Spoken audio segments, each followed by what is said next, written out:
The Honourable Leader of the Opposition. Well, I will comment on one spectacular social housing project of his, and that is the brand new lavish apartment that he bought his friend, the new Consul General to New York. $9 million for his friend Tom Clark to have stunning powder room finished in jewel onyx, crystallo gold quartzite countertops, a handcrafted copper soaking tub, custom bronze bathroom fixtures, $5,000 coffee machine. Did the Prime Minister go and inspect this palace in the sky on his recent trip to New York? How does he find this info? Right Honourable Prime Minister. Mr. Speaker, engaging with international leaders on fighting climate change, solving global crises. You gotta spend money to make money, eh? Unequivocally for Ukraine. You gotta spend money to make money. That's Trudeau's outlook.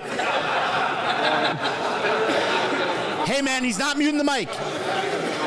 He's not muting the mic. Colleagues, just as I said before, just as I said earlier, I would ask all members to please not take the floor unless they're recognized by the Speaker so that we can Hey, shout out the House Speaker for not muting the mic. The Right Honourable Prime Minister from the top, please. Mr. Speaker, don't worry, on this side of the House, we're used to casual homophobic comments from the other side of the House. Whoa! Is it about... Whoa! Make him apologize and kick him out! Are you kidding me?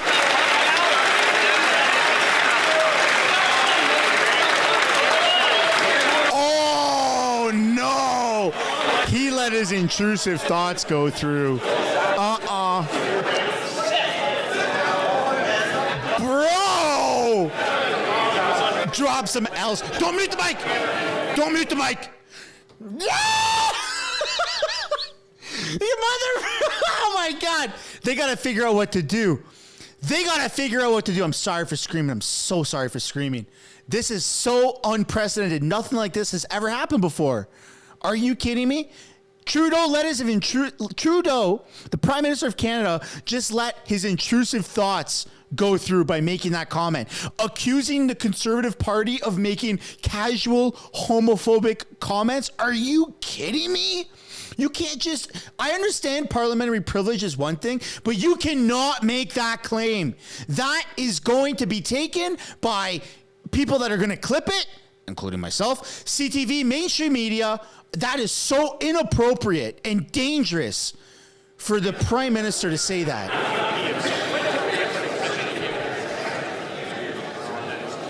Pierre Poilievre's right-hand person, Melissa Lantsman, isn't she, you know what I'm saying? Doesn't she support? I heard comments that because it was not on microphone, I chose not to get up. I would ask, nonetheless, that we all treat each other with the presumption of honor and respect. And I'll ask the Prime Minister to please withdraw that comment and to start his comment again under the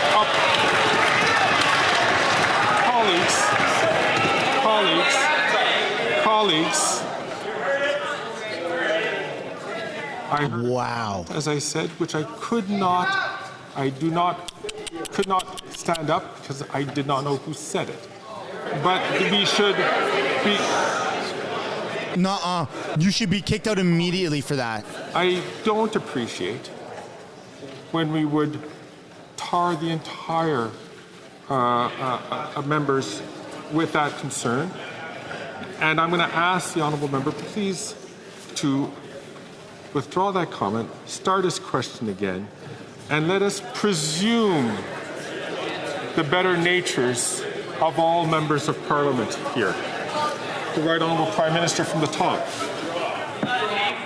Mr. Speaker, standing up to bullies requires us to call them out on their crap sometimes, and that's what I will do. Oh!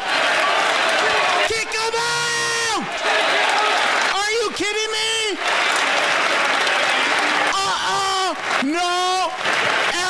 the chat, kick him out, give him the same treatment that you have to Pierre and other people. Kick him the fuck out of the house. You're accusing Pierre and the Conservatives of making casual homophobic comments. Get out. And you're not retracting it? Get out.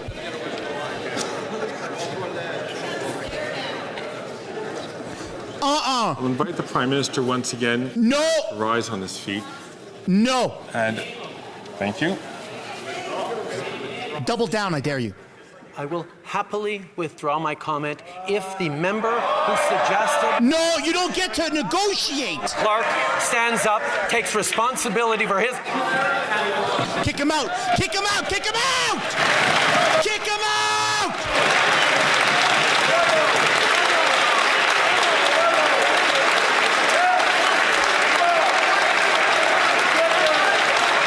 If he doesn't kick him out, man, this is insane. This was not on the bingo card today, folks.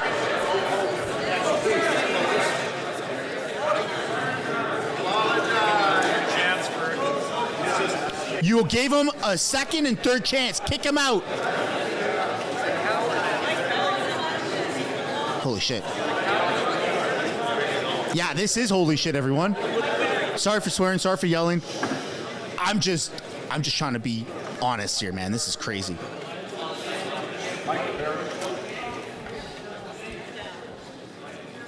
As I had indicated to all colleagues here, I was not able to hear or track the source of that statement.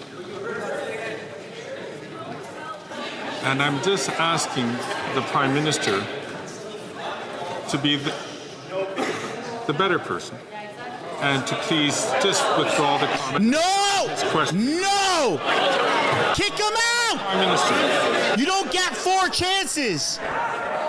Mr. Speaker,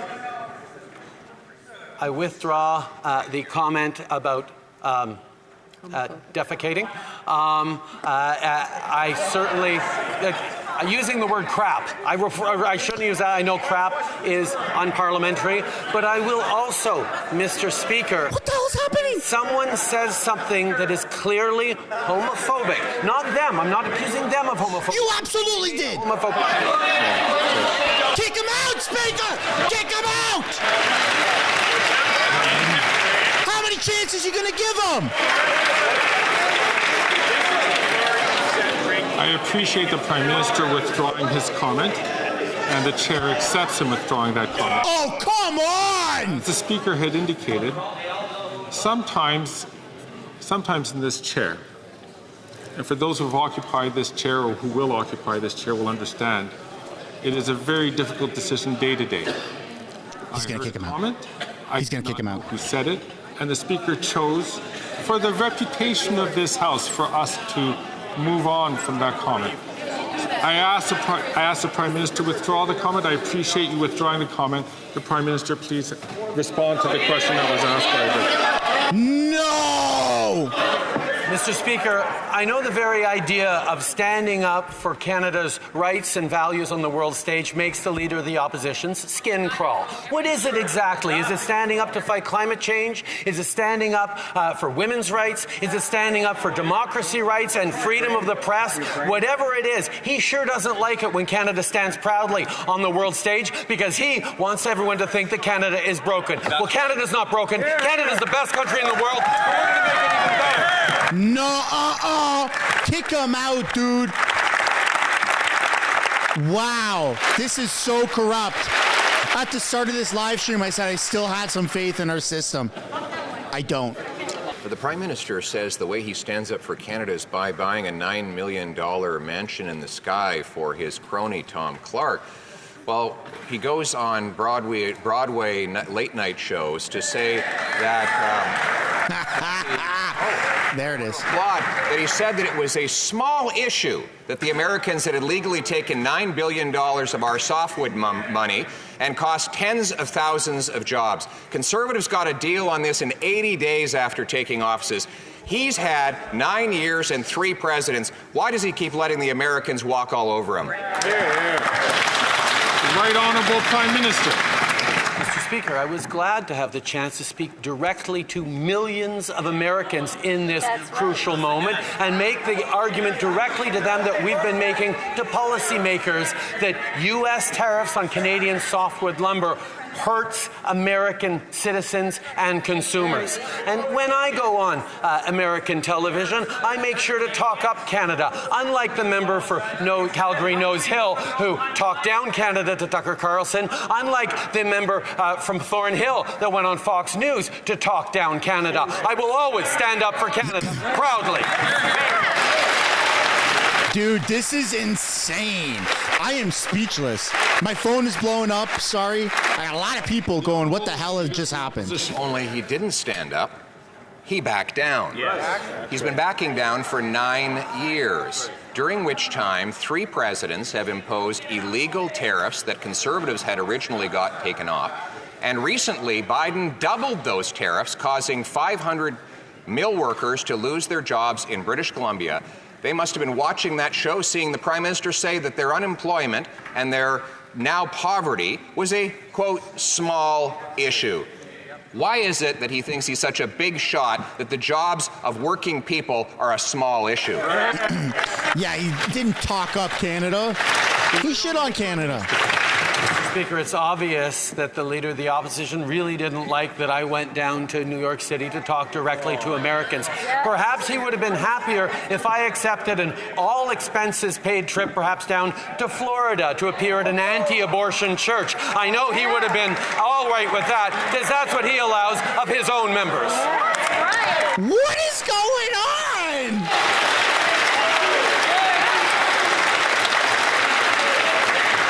The Honourable Leader of the Opposition. Falsehoods will not change the reality. His record is this. Common sense Conservatives got a softwood deal that reimbursed $4 billion of tariffs the Americans had collected within 80 days of taking office last time. Those tariffs were slapped back on under this Prime Minister, and he's capitulated ever since, not collecting $1 of the tariffs back. In fact, President Biden has now doubled those tariffs. He capitulated on Buy America, capitulated on softwood, capitulated on the Keystone Pipeline. When can we have a government that stops capitulating and starts standing up for Canada?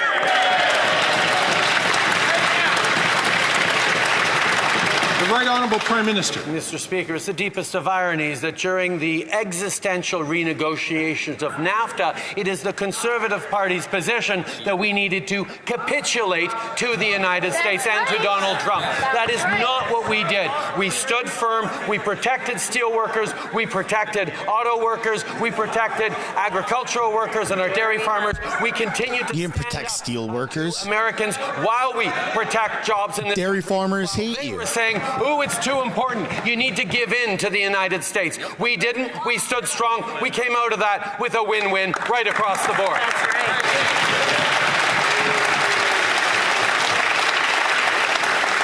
Call the election then, tough guy. Monsieur le Président, il a capitulé. He signed a deal that kept tariffs on softwood. Tariffs which the Conservatives had previously managed to get rid of. He caved in on Buy America, which discriminates against our companies.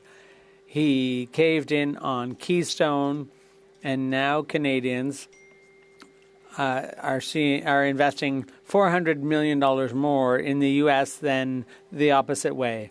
Why has he caved in and let down our construction and forestry workers? Minister.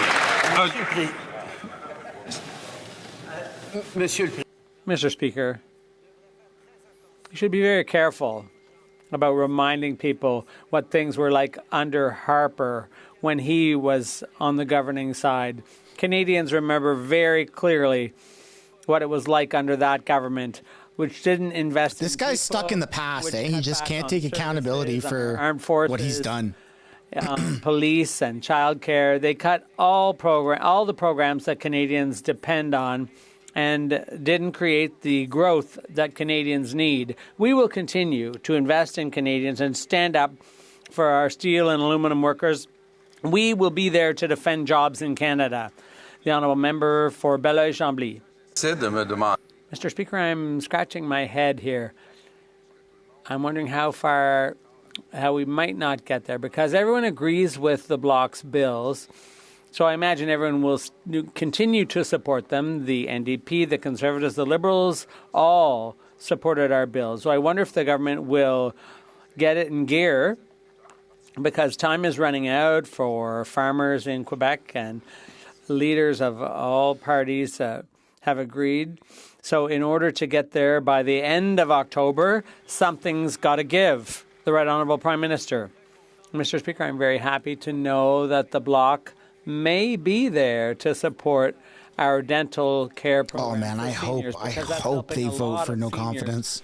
We're talking about millions of Canadians, including Quebecers, who've had access to dental services when the Bloc was against the program, but we managed to get it delivered all the same for thousands of people, and we will be there. We will still be there to help seniors with dental care and to invest in their future with housing, and we will be there to deliver the necessary services. Now, a member for Belleuil-Chambly, with that kind of logic, that's how the Liberal government has got to the edge of the precipice. So they should perhaps change their approach a little bit, maybe a little less sparring and a bit more substance. So he says he agrees with being there for seniors and protecting supply management. Everyone agrees. There's been unanimous support. So we need those two bills to get through. Are we going to move forward on this? Yes or no? The Right Honourable Prime Minister.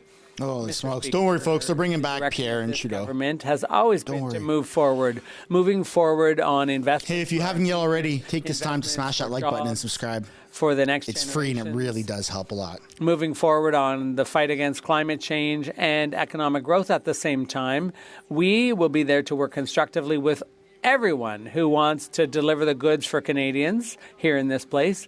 And I'm glad that we're going to continue our constructive and productive conversations with the Bloc Québécois. The Honourable Leader of the Opposition. As he proposes to quadruple the carbon tax to 61 cents a litre on seniors, small businesses and single moms, the Prime Minister spent his summer in a frenzy of high carbon, high taxing, high flying hypocrisy. Newly released data show that he went 92,000 kilometers. In flights on average every 2 days, he went 300,000 liters of jet fuel. Why is it that he punishes working class Canadians with his quadrupling carbon tax when he flies around burning more and more jet fuel? The Right Honourable Prime Minister. Mr. Speaker, perhaps if the Leader of the Opposition had actually met with Canadians or talked with media or been out there across the country over the course of the summer, he would have heard the fact that Canadians need support from government programs and services. Canadians want to see $10 a day childcare. Canadians want to see support on dental care. Canadians want to see a national school food program. These are all things that he wants to cut because that's all he's offering Canadians. That shows me he wasn't listening to Canadians he was talking to. He was just making sure he could use them to advance his own political aims. We're offering salute. The Honourable Leader of the Opposition. So there you have it. He was charging Canadians for his 92,000 kilometers of flights so that he could go around repeating the promises that he's broken nationwide while taxing them. And his plan is to hike that tax to 61 cents a litre. Mr. Speaker, he emitted more carbon than 114 Canadians combined this summer. Why does the Prime Minister drive people into poverty, children into hunger, with promises he breaks and hypocrisy that he cannot reconcile? The Right Honourable Prime Minister. Well, now Canadians know, Mr. Speaker, in the unfortunate event that that guy ever ends up Prime Minister, he's going to stay at home in his basement on YouTube the whole time instead of... Hey! What do you got against YouTube? The Honourable Leader of the The Honourable Leader of the Opposition. Mr. Speaker, we can resolve that question right now with a Carbon tax election. May I say good of this in the... But we know the Prime Minister doesn't want to do that because he has such a bad record on the environment and on the economy. It's not just tax hikes, but Canada is now ranked 63rd out of 67 countries when it comes to the effectiveness of our fight against climate change. So that's the hypocrisy. He's doing nothing for the environment. Is he not willing to try to defend his disastrous record before Canadians? The Right Honourable Prime Minister. Mr. Speaker, Canadians are starting to see that the leader of the Conservative Party has no plan whatsoever to fight climate change, no plan to put more money in Canadians' pockets while fighting climate change. And clearly, he doesn't understand. Oh, he'll put more money in our pockets. To create an economy for the future is to deal with the environment at the same time. So the Conservative leader's refusal to understand the absolute necessity of continuing the fight against climate change shows how completely out of touch he is with Canadians and Quebecers. Well, we've already said that we wouldn't change the law on abortion, and what he's saying is completely false. We will protect women. We will protect women with legislation against violence that has shot up by 53% after 9 years of this Prime Minister because of his policies that releases the most violent reoffenders. Now, will the Prime Minister allow Quebecers to vote to stop crime by putting true criminals behind bars and by making our border safer? The Right Honourable Prime Minister. Mr. Speaker, women in Canada know full well that to be pro-choice means standing up against all those who seek to limit women's rights, who seek to take rights away from women, as we've seen in the U.S. And what we see from this Conservative leader over and over again is that he is incapable of standing up to members of his own caucus who would like to limit access to abortion, and who even vote in favor of measures. He even votes in favor of those members. It's shameful, Mr. Speaker. The Honourable Leader of the Opposition. Completely false, and I could use another word outside of the House to describe stating a falsehood knowingly, but we'll save that for when we are outside the House. Mr. Speaker, the reality is that after 9 years of this Prime Minister's policies, gun crime is up 120%. Yep. He's put all the resources into targeting lawful, law-abiding, trained and tested duck hunters and blown $67 million without recovering a single solitary gun that he promised 4 years ago to ban. Why won't we let Canadians vote to stop the crime and put the real gun criminals in jail? $67 million on infrastructure, software? Doesn't make any sense. Every time the Leader of the Opposition stands up to rhyme off his little show, all his MPs... Ask the Right Honourable Prime Minister to start from the top, please. Mr. Speaker, every time the Leader of the Opposition gets up on his feet to rhyme off his little show, his party members applaud enthusiastically. But the two times he just stood up to suggest that he is perhaps pro-choice, silence from his team, Mr. Speaker. He cannot protect women's rights from the members of his own caucus, Mr. Speaker. That's not standing up for women. That's not protecting the future. That's not freedom in this country. All right, somebody go find the woman who had to sign that NDA. Let's get some investigations going on that, huh? West Point Grey?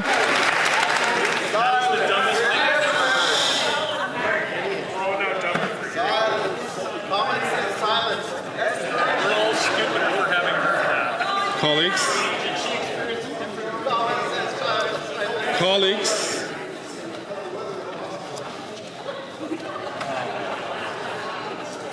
the Honourable Leader of the Opposition. Mr. Speaker, what we're seeing from this erratic performance today is a Prime Minister who's like a... Can I ask the honourable member from Richmond Hill to please stay quiet as the... Trudeau's unhinged, man. The honourable leader of the opposition from the top, please. Beyond the normal fear and falsehoods, what we're seeing from this Prime Minister today is someone who is erratic and lost control of himself because he is so desperate. My question was about car theft. My next one is about Nanaimo drug dens. Drug dens which now are funded and authorized by this government through a permit under the Controlled and Substances Act, which was now cracked down upon by police officers for trafficking illegal substances and having 13 weapons. Will the Prime Minister stop giving the permits for these illegal drug dens so that we can stop the crime and bring home safety? The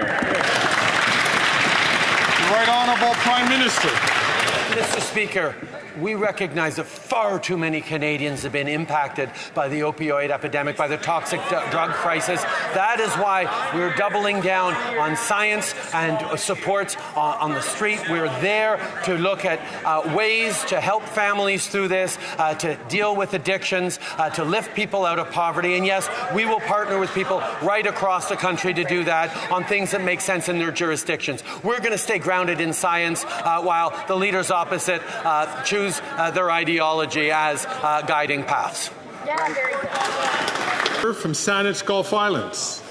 Thank you, Mr. Speaker. And on the same point, it's clear that world leaders have been calling out for the last year since the horrific attacks of October 7th for restraint and to control the conflict so it doesn't spread as it just is spreading into Lebanon. And we know who the enemy of peace is. Unfortunately, he has a name. He's Prime Minister Benjamin Netanyahu. And Whoa! his political career and his... Whoa! Holy shit! The Canadian government supports Israel. The Green Party is against Israel. Only, Wow! I'll ask you only to take the floor when you're recognized by the chair. I'll give it. Honourable member from... Where credit is due. She got balls. One moment, please. Oh my God, they might kick her out for doing that. That's crazy. That contradicts what every other person on that floor is saying. And I ask the honourable member from Saanich Gulf Islands to conclude her question. She has 10 seconds on the clock. Mr. Speaker, is that we are allies of Israel, but Israel's Prime Minister is unpopular. He's put his personal ego Like Justin Trudeau? career ahead of rescuing Israeli hostages, and he seems to care nothing about innocent civilians, whether in Gaza. Sounds like you're describing Justin Trudeau. Should there be an election in Israel? The Right Honourable